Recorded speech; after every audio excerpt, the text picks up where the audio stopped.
अक्टूबर नवंबर के आसपास ली थी और मुझे चलानी नहीं है। मतलब मैं गाड़ी पहले लाया था, चलानी बाद में सीखा था।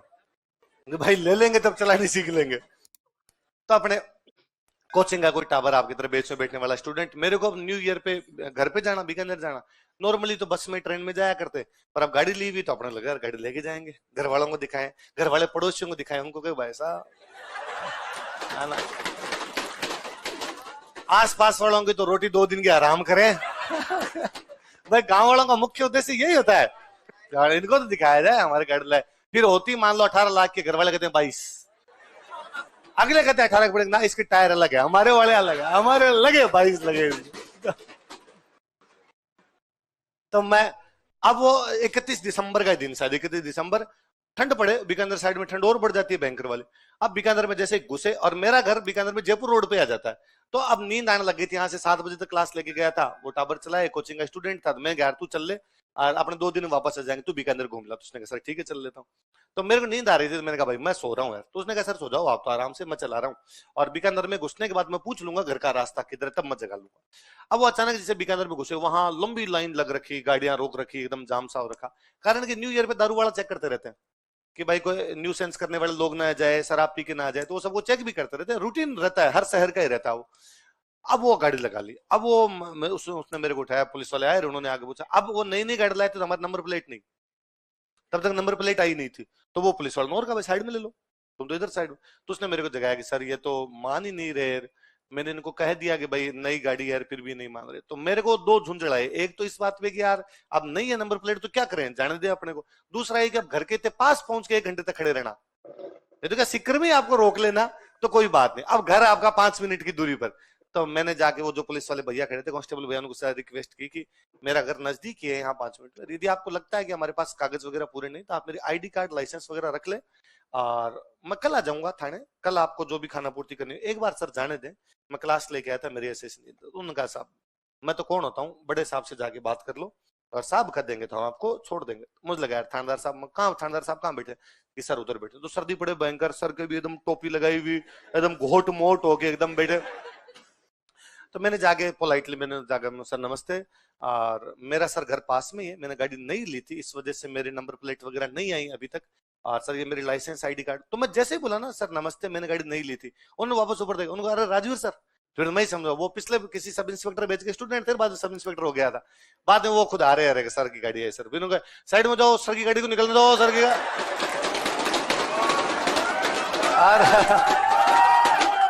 वाह भाई साहब, बड़े बड़े लोग खड़े, कई महंगी महंगी गाड़ियों वाले खड़े, उनको लगे यार ये कोई जोरदार आदमी है, चक्का जाम में से निकाल दे लेके जा रहे हैं अपने एकदम, तो वो फील ही अलग आता है यार थोड़ा सा।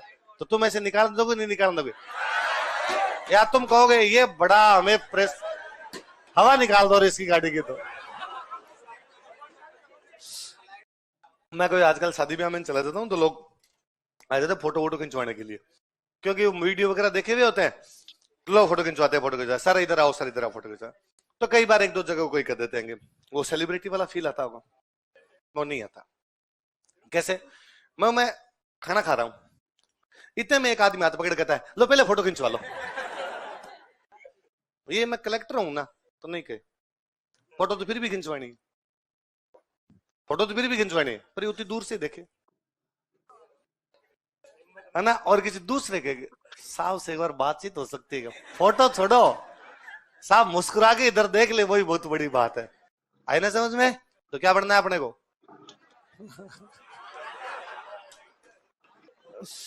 चलो थानेदार तो बनना है, उसमें तो उससे नीचे नहीं जा रहे, पक्की बात।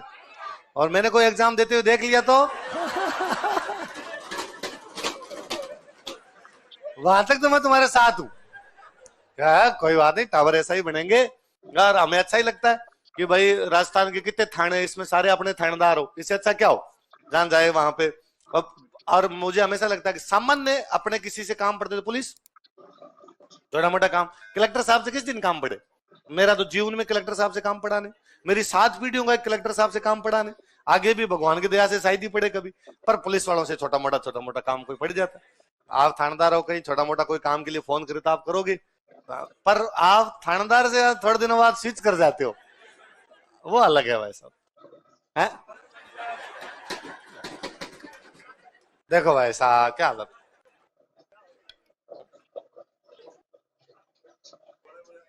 हाँ हाँ, बोले टाबुर यार ऐसी ऐसी बातें नहीं करनी। नहीं बाकी थानेदार वाला सीधा सा बात, अगले उनका चाचा विधायक है हमारे, भाई राजा है, उसके बाद भी हम रेख दें, चाकरी दें, हुक्मनामा दे, फिर क्या मतलब हुआ राज करने का? ये बाकी वाले जमा करें, हम भाई के राज में मजे ही लेंगे। तो ना रेख जमा करवाएंगे, ना चाकरी, और ना क्या देना पड़ेगा। इस बात को यूं समझ लीजिए कि आप जब थानेदार बन जाओगे तो आपका जो भाई है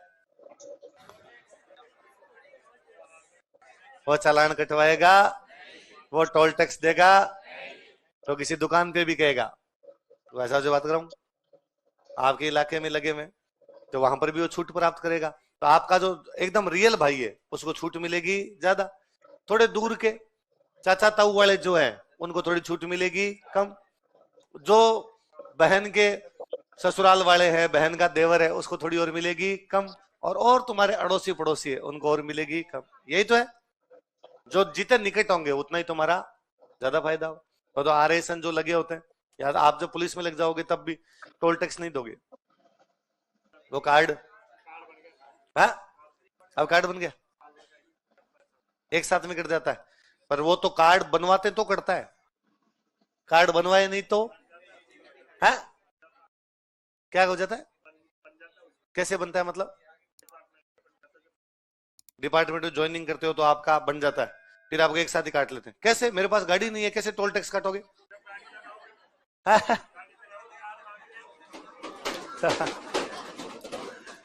गाड़ी हाँ, अरे फिर आदमी वो कार्ड दिखाता है वरना, जिसमें लिखा होता है बालम थानेदार। ऐसे थोड़ी कार्ड है। वो तो मैं हमेशा बताता रहता हूँ। मेरे एक फ्रेंड आरएस लगे हुए हैं, उनकी शादी, उनका छोटा भाई भी आरएस लगा हुआ, वो सारे स्टूडेंट, मेरे को फोन किया कि शादी में आना है, ठीक है आ जाऊंगा। तो मैं दूसरे दिन शादी में गया, तो मैं गाड़ी चला रहा, छोटे वाले भाई ने कहा सर मैं आप वाली गाड़ी में बैठ जाऊं? बैठ जा, माता ही करते करते चलेंगे, ठीक है। तो उसने कहा सर मेरी 2-3 रात की हो रखी नींद और मैं गाड़ी में सोऊंगा। तो मैं ठीक है तू आराम सो जा, मैं बैठा था, 1-2 लोग और बैठे हुए थे, हम आराम से चल रहे हैं। तो उसने कहा आप ना टोल टैक्स मत देना, और ये लो मेरे वाला कार्ड पकड़ो, कहीं भी टैक्स वाला हो तब ये दिखा देना, और बढ़िया आपने बचत की, कार्ड लिया अगले। अब होता क्या, नॉर्मली क्या होता है कि, और वो कार्ड है ना कई लोगों के पास होते हैं, एक के पास नहीं होता, कई लोगों के पास कार्ड होते हैं। आपके भाई के पास भी है, बुआ के बेटे के पास भी है, पापा के पास भी है, बहन के पास भी है, जीजाजी के पास भी है, कही है। हमेशा क्या होता है कि जीजाजी कार्ड का इस्तेमाल कर रहे हैं हनुमानगढ़, आपका भाई कार्ड का इस्तेमाल कर रहा है सिक्कर है, आपका कोई दूसरा रिश्तेदार है वो कार्ड का इस्तेमाल कर रहा है कोटा, तो अलग अलग जगह कार्ड का इस्तेमाल हो रहा है, कौन देखे। पर आज तो कार्ड एक जगह इस्तेमाल होगा, क्योंकि सारे रिश्तेदारों के पास है, सारे बारात के अंदर है, सारे गाड़ियों के अंदर है, सब एक ही टोल टैक्स पे रुकेंगे। भाई बारात की गाड़ियां तो एक साथ। और फिर मैं चूंकि उनके परिवार का नहीं था, मैं दोस्त था, तो मेरा तो और फोकस इस पे था कि इनके परिवार की गाड़ियों के साथ ही गाड़ी रखूं। भैया जहां रुकेंगे अपने रुकेंगे, भाई बाकी सब गाड़ियों को तो पता होता है भाई कैसे चलनी है, कहां पे जाना अपने जानते नहीं, तो इनके साथ साथ ही रखते हैं, तो बारात से आगे पीछे भी नहीं होंगे। तो मैं यूं ध्यान रख रहा था कि भाई बारात वाली गाड़ी, और बारात वाली गाड़ी का पता चल ही जाता है, पीछे दिल बना हुआ रहता है। आपने तीर का पीछा कर रहे थे भाई एकदम। तो टोल टैक्स उनके घर से निकलने के थोड़ी दूर बाद में टोल टैक्स आ गया, टोल टैक्स आ गया तो मैंने लिया। जैसे मैंने नीचे गया, टोल टैक्स वाले वो टावर से बैठे रहते हैं सारे एकदम, तो मैंने उसको दिखाया, कार्ड दिखाया, कार्ड दिखाया, तो उसने कार्ड देखा, फिर मेरे तरफ देखा, कार्ड देखा, फिर मेरे तरफ, तो मुझे लगा शक्ल मिला रहा है, और शक्ल तो अपनी मिलेगी नहीं। और मेरे वैसे यूं दाढ़ी बड़ी, तो और बड़ी बड़ी दाढ़ी बड़ी हुई, शर्ट पहना हुआ, इसके यूं फ्लैप लगे हुए, यूं बाएं चढ़ाई हुई। तो मैंने कहा ड्राइवर साहब, मैंने कहा साहब रेस्ट, और वो सो रहा था, मैं साहब रेस्ट कर रहे हैं, मैं ड्राइवर ड्राइवर।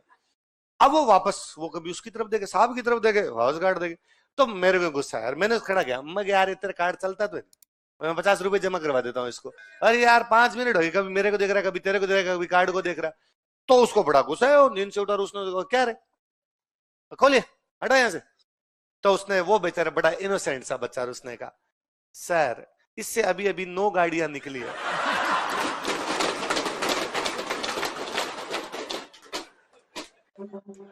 बता दी तेरे जरा, तो उसने वापस दे दिया, हम निकल गए। तब मुझे उस दिन लगा कि आज मैं राजवी सामंत हूं, अपने को नया रेख देनी है,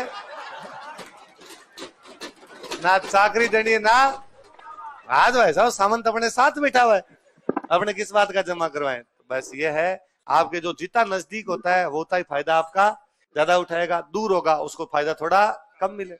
तो मैं हमेशा कहता हूँ जब ये आप ये RS IAS थानेदार ऐसे लगते हो तो आप तो जिंदगी का लुत्फ उठा ही नहीं पाते।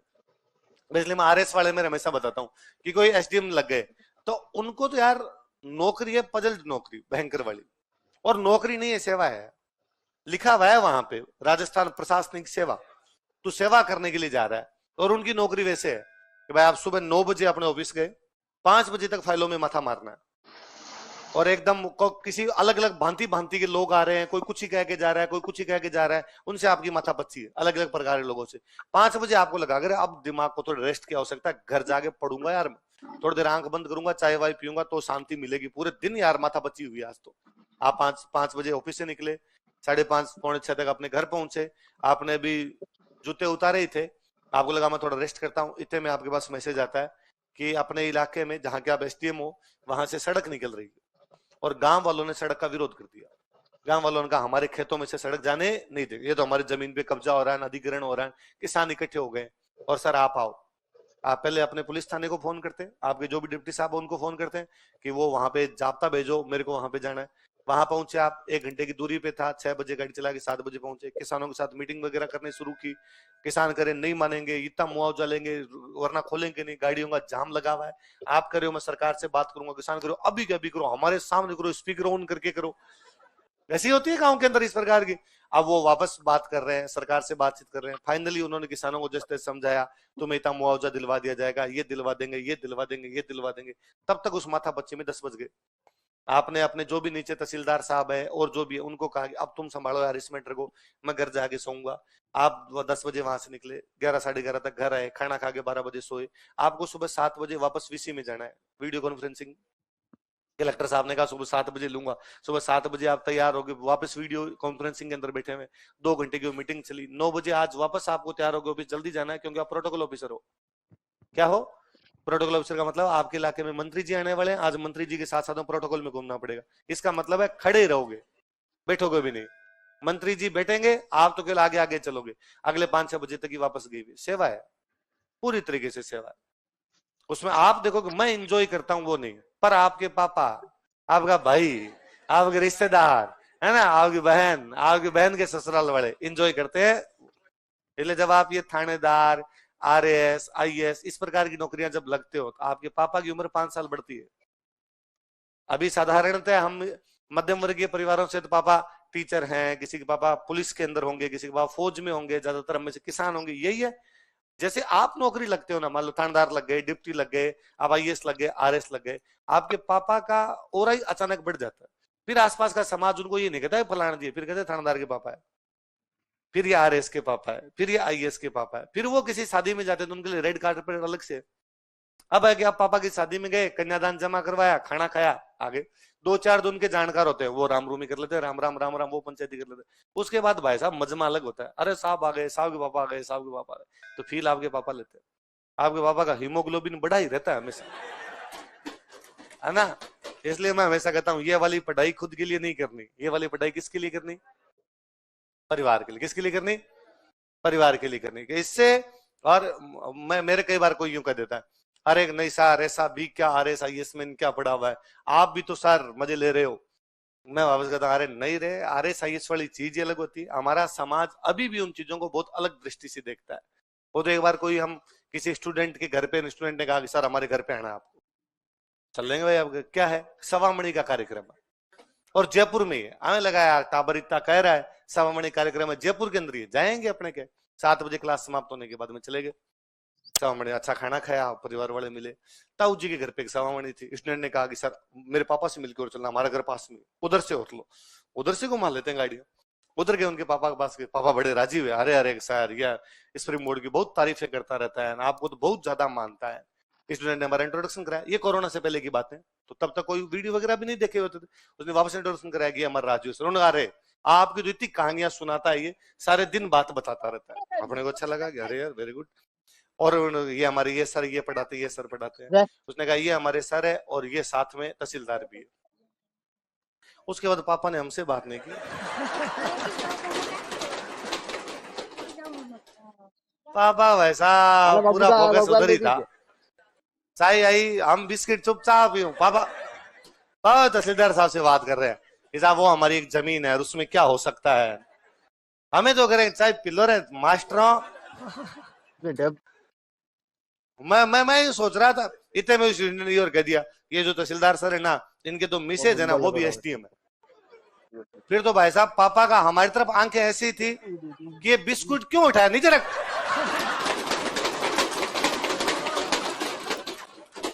कोचिंग के मास्टर, तू बिस्किट खाए, खाली चाय पी ले, तू तेरे को बिस्किट खाने का कोई अधिकार है?